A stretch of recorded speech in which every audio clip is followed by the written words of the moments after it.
Hello friends, मैं रीता वर्मा दिव्य भक्ति channel में आपका स्वागत करती हूँ। आज मैं रुद्र अभिषेक के बारे में बात कर रही हूँ।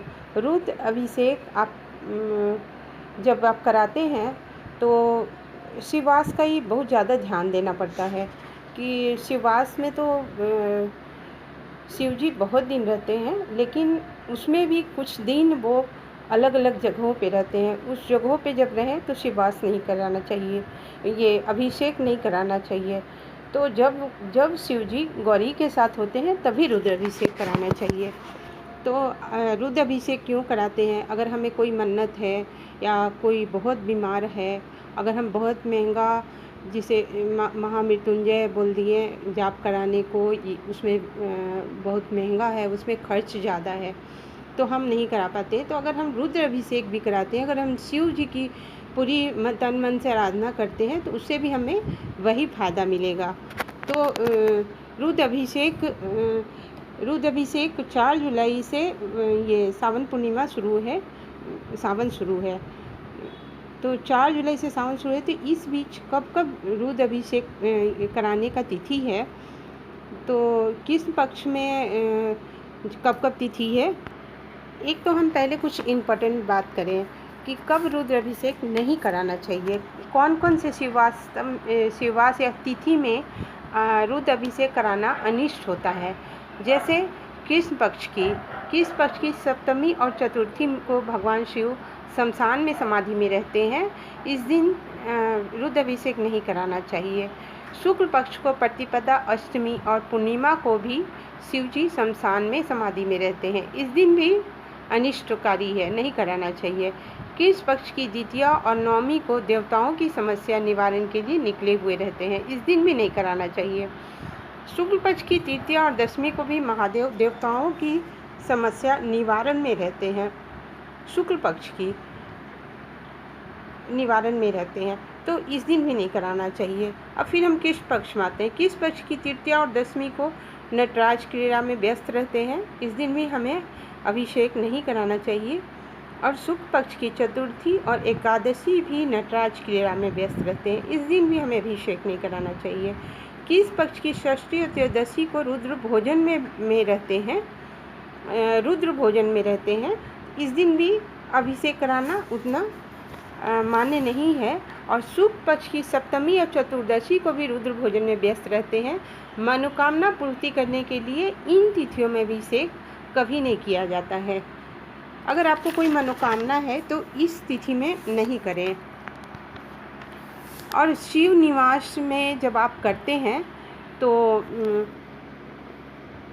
तो अभिषेक की जो तिथि है, जैसे शुक्ल पक्ष की द्वितीया को हम करा सकते हैं और नवमी को माँ गौरी के साथ होते हैं, तो इस दिन बहुत ही अच्छा दिन होता है, इस दिन हम करा सकते हैं।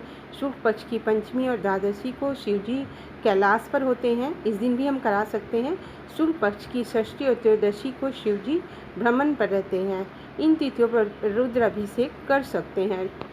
जो तिथि हमेशा शुभ होते हैं, जैसे शिवरात्रि, प्रदोष, सावन के सोमवार को शिव निवास पर विचार नहीं किया जाता है, वो मंगलकारी होता है। शिवपीठ और ज्योतिर्लिंग पे बहुत ज़्यादा, जैसे महाकालेश्वर है, त्र्यंबकेश्वर है, जो बहुत अच्छे ज्योतिर्लिंग है, वहाँ कभी भी आप करा सकते हैं, वो मंगलकारी होता है। कृष्ण पक्ष की प्रतिपदा, अष्टमी और अमावस्या को भी शिव जी माँ गौरी के साथ होते हैं, उस दिन भी हम अभिषेक करा सकते हैं। कृष्ण पक्ष की चतुर्थी एकादशी को शिव जी कैलाश पर निवास करते हैं, उस दिन भी हम करा सकते हैं। कृष्ण पक्ष की पंचमी और द्वादशी को शिव जी नंदी पर सवार होकर विश्व भ्रमण के लिए निकलते हैं, उस दिन भी हम करा सकते हैं। अब हम देखते हैं कि हमारे श्रावण मास में कौन कौन सी तिथि शुरू है। एक्चुअली हम वीडियो लोड लेट से कर रहे हैं, फिर भी अभी आगे कुछ तिथि बचे हैं, उसके बारे में हम बात करेंगे। 20 तारीख के बाद जो हमारा शुभ तिथि है वो है 23 तारीख। 23 तारीख को जो तिथि है वो अच्छा है। इस दिन 23 तारीख जो है शुक्ल पक्ष की पंचमी है और षष्ठी दोनों रहेगा, और सर्वार्थ सिद्धि योग है, अरबी योग है, जो बहुत ही शुभ है, अभिषेक के लिए बहुत ही शुभ है। और 24 तारीख को भी है, लेकिन 1:40 तक कर सकते हैं, फिर शुभ नहीं है। उसके बाद का तिथि शुभ नहीं है। 27 को कर सकते हैं, शुक्ल पक्ष की नवमी है, गौरी के साथ, शिवजी गौरी के साथ रहेंगे, 3 बजे तक शिववास रहेगा, उसके बाद नहीं कर सकते हैं। और 30 को भी सर्वार्थ सिद्धि योग है, रहेगा, उस दिन कर सकते हैं। बहुत ही अच्छा, ये 30 तारीख बहुत ही अच्छा तिथि है। अब हम अगस्त में आते हैं। अगस्त में शुक्ल पक्ष की द्वितीया, पंचमी, षष्ठी, नवमी, द्वादशी और त्रयोदशी को किया जा सकता है। 2 अगस्त को रात्रि 8 बजे तक शिववास है, उस दिन हम कर सकते हैं, गौरी के साथ रहेंगे शिव जी। 5 तारीख को कैलाश पर रहेंगे, उसके बाद 9 को नंदी पर रहेंगे, इस दिन भी किया जा सकता है। और 12 तारीख को सर्वार्थ सिद्धि योग है, उस दिन करना शुभ रहेगा। 13 को भी शिववास, 13 को नंदी पर 8:19 तक कर लेना शुभ है, 13 तारीख को।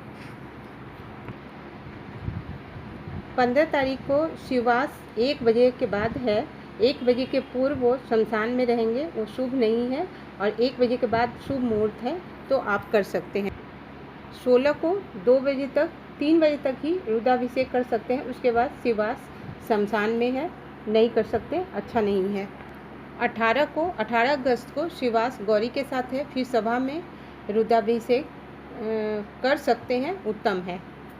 और 21 को कैलाश पर हैं, 22 को नंदी के साथ हैं, 25 को सर्वार्थ सिद्धि योग है, रवि योग है, गौरी के साथ हैं, उत्तम है, ये रुद्राभिषेक कर सकते हैं।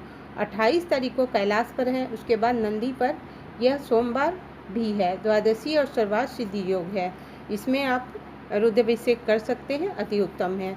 29 तारीख को त्रयोदशी है और रवि वो योग है, शिववास है, नंदी पर है, उत्तम है, इसमें भी आप अभिषेक कर सकते हैं। कुछ ज़रूरी बात है, जैसे 5, 16 तिथि,